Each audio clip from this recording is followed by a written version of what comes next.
சிவாய நமஹ. அடியாருக்கு அடியன் சந்தோஷ் திரிவேணி சிவாச்சாரியார். கடகராசிக்கு ஆகஸ்ட் மாதம் 2026 என்ன மாதிரியான பலன்கள் அப்படிங்கிறத கொஞ்சம் விலாவரியாக பார்ப்போங்க. இந்த ஆகஸ்ட் மாதம் அப்படிங்கிறது கடகராசிக்காரங்களுக்கு முக்கியமாக திருமணம் சார்ந்த விஷயம், அதே மாதிரி குழந்தை பாக்கியம், திருமண உறவுகள் அப்படிங்கிறத கொஞ்சம் தெளிவாக பார்ப்போம்.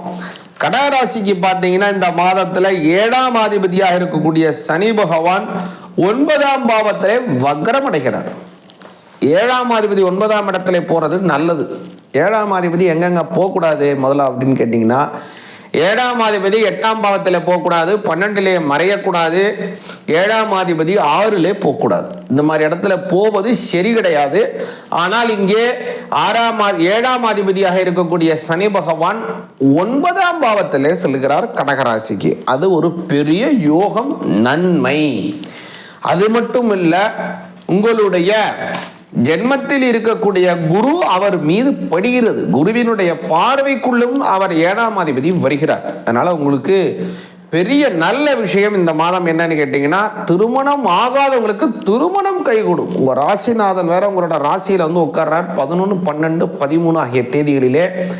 அதனால திருமணம் ரொம்ப நாளா தள்ளி போயிட்டு இருக்குன்னு உங்களுக்கு இந்த மாதம் நிச்சயமாக திருமணம் ஊர்ஜிதம் செய்யப்படும். இந்த மாதம் ஆடி மாதம் வேற வருதுங்க அப்படின்னா கவலையே படாதீங்க. ஆடி மாதத்தை திருமணம் செய்யக்கூடாதே தவிர மற்றபடி நல்ல விஷயங்களை பேசி முடிக்கிறதுக்கு ரொம்ப சாதகமான மாசம். அதனாலதான் பெரியவங்க என்ன செய்யறவ சொல்லுவாங்கன்னா, சுபஸ்ய சீக்கிரம் அப்படின்னு சொல்லுவாங்க. அதாவது ஒன்றே செய், நன்றே செய், அதுவும் இன்றே செய். நல்ல காரியத்துக்கு உடனே செய்யணும் அப்படின்பாங்க பெரியவங்க. அதனால இந்த சுப காரியங்களை எல்லாம் நல்லா செய்யுங்க.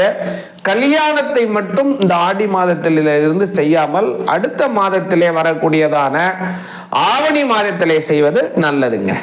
அதாவது இந்த மாதம், அதாவது இந்த ஆகஸ்ட் மாதம் அப்படிங்கிறது கடகராசிக்காரங்களுக்கு ரொம்ப ஒரு அற்புதமான மாதம். அதில் முக்கியமாக பார்த்தீங்கன்னா, உங்களுடைய 6ஆம் அதிபதியாக இருக்கக்கூடிய குரு பகவான் உங்களுடைய ஜென்மஸ்தானத்திலே செல்லக்கூடிய காலம். இது நல்லதுன்னு நினைச்சா நல்லது. எப்படின்னு நான் சொல்றேன். பலருக்கும் கடன் கிடைக்கணும் அப்படின்னு ஏங்குறவங்க எவ்வளோ பேர் இருக்காங்க. கடன் வேணும்னு நினைக்கிறவங்க எவ்வளோ பேர் இருக்காங்க. அதனால அவங்களுக்கு கடன் கிடைச்சா மனசு சந்தோஷம்.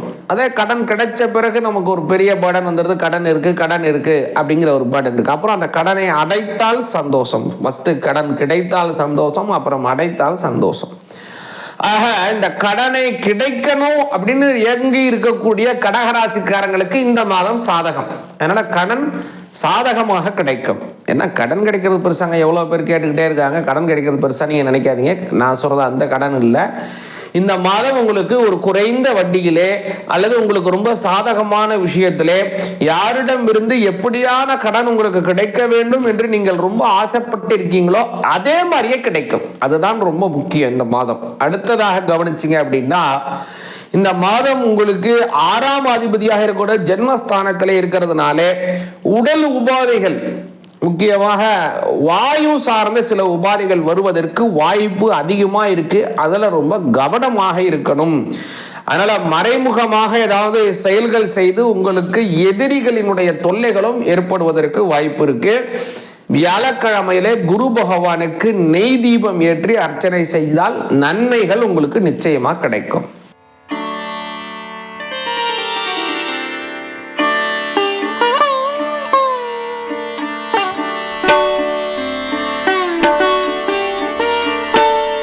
சிவாய நமஹ. அடியாருக்கு அடியன் சந்தோஷ் திரிவேணி சிவாச்சாரியார்.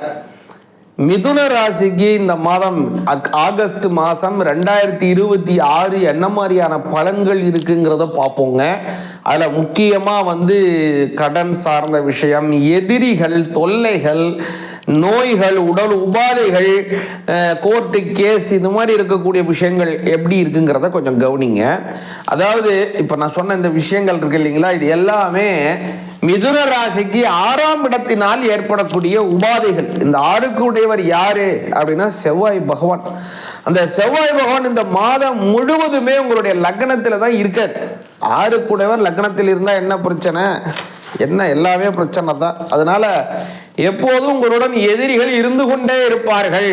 உங்களுக்கு பிடிக்காதவங்களுடன் நீங்க எப்போதும் கூடவே தான் வச்சுக்க வேண்டிய சூழ்நிலை உங்களுக்கு ஏற்படும், அல்லது அவங்க கூட நீங்க இருக்க வேண்டிய சூழ்நிலை கட்டாயம் வந்துடும் உங்களுக்கு. அடுத்ததாக பார்த்தீங்கன்னா, ஒரு சிலர் சமயத்திலே கடன் வாங்க வேண்டிய சூழ்நிலைகளும் ஏற்படுகிறது.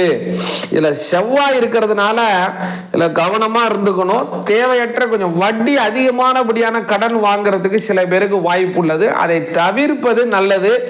இந்த மாதிரி சூழ்நிலை இருந்ததுன்னா முருகப்பெருமானுக்கு செவ்வாய்க்கிழமையிலே, இந்த ஆகஸ்ட் மாதத்திலே வரக்கூடிய ஒரு செவ்வாய்க்கிழமையிலே முருகப்பெருமானுக்கு வேல் மாறல் அப்படிங்கிற அந்த அற்புதமான மந்திரத்தை பாராயணம் செய்து, திணை புட்டு அமுதுன்னு சொல்லுவாங்க, அந்த திணை மாவுல வெல்லம் தேன் நெய் கலந்ததை அதற்கு பிட்டமுதுன்னு பேர். அதை முருகப்பெருமானுக்கு படையல் செய்து நீங்க உண்டு வாருங்கள், கண்டிப்பாக நல்ல பலன் கிடைக்கும். அதுக்கப்புறம் குழந்தை பாக்கியம் சம்பந்தப்பட்ட விஷயங்களை எல்லாம் இதுல பார்ப்போங்க. முக்கியமா பாத்தீங்க அப்படின்னா, மிதுன ராசிக்கு 7ஆம் அதிபதியாக இருக்கக்கூடிய குரு பகவான், அந்த குரு பகவான் தான் திருமணத்தை கூட்டி வைக்கக்கூடியவர் மிதுன ராசிக்கு. அவர் இந்த மாதம் முழுவதுமே 2ஆம் பாவத்திலே செல்லுகிறார். இதுல இன்னொரு அமைப்பு என்னன்னா, 2ஆம் அதிபதியாக இருக்கக்கூடிய சந்திர பகவான் ஆகஸ்ட் மாதம் 11, 12, 13 ஆகிய தேதிகளிலே குருவுடன் சேர்ந்து 2ஆம் பாவத்தை மேலும் வலிமை செய்கிறார். அதுல உட்கார்ந்து சும்மா மட்டும் இல்லை, அவர் உங்களுடைய அஷ்டமஸ்தானம் முதலிய முக்கியமான ஸ்தானம், தொழில் ஸ்தானம், இதையெல்லாம் பார்க்கிறார். அதனால இதுல என்ன நன்மைன்னு கேட்டீங்க அப்படின்னா, ரொம்ப நாளா திருமணம் ஆகாமல் தள்ளி தள்ளி போய் கொண்டிருக்கக்கூடிய மிதுன ராசிக்காரங்களுக்கு திருமணம் நடக்கும், வெகு விரைவில் நடக்கும். அதுல ஒரு சிலருக்கு பார்த்தீங்க அப்படின்னா, ஏற்கனவே ஒரு திருமணம் ஆகி அதுல இருந்து விலகி இருக்காங்கன்னு வச்சுப்போம், அல்லது வேற ஏதோ பிரச்சனையினால, ஏதோ ஒரு சில சங்கடத்தினால நல்ல திருமண வாழ்க்கையிலேருந்து பிரிந்து இருக்காங்கன்னு கூட வச்சுக்கலாம்.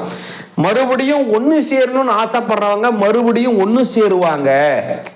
அதே மாதிரி இல்லை, மொத்தமாகவே பிரிஞ்சு இருக்கோம், இன்னொரு வாழ்க்கை துணைவருடன் நான் சேர்ந்து வாழணும்னு ஆசைப்படக்கூடியவங்க அதே மாதிரி அவங்களுக்கு ஏற்ற மாதிரி, குறிப்பாக சொல்லணும்னா அவங்களுக்கு அந்த ப்ரொஃபைலுக்கு ஏற்ற மாதிரி, அவங்களுடைய கிரைட்டீரியாவுக்கு ஏற்ற ஜோடியை அவர்கள் சேருவார்கள். முக்கியமாக எதுக்கு அடித்து சொல்கிறேன் அப்படின்னா, இந்த மாதத்திலே உங்களுடைய 2ஆம் பாவத்திலே குரு சந்திர யோகம் ஏற்பட்டு, அது மட்டும் இல்ல அந்த 7ஆம் அதிபதியும் தனாதிபதியும் குரு சந்திரன் சேர்ந்து அந்த இடத்துல சங்கமிக்கிறாங்க. அதனால அந்த ஆகஸ்ட் 11, 12, 13 இது மாதிரி ஒரு பெரிய யோகம் உங்களுக்கு ஏற்படுறது. பிரிந்து இருக்கக்கூடிய கணவன் மனைவிகள் ஒன்று சேருவது, கணவன் மனைவியுடைய நல்ல அன்பு அதிகரிக்கிறது போன்ற எண்ணற்ற நன்மைகள் நடக்கும். சிவாய நமக.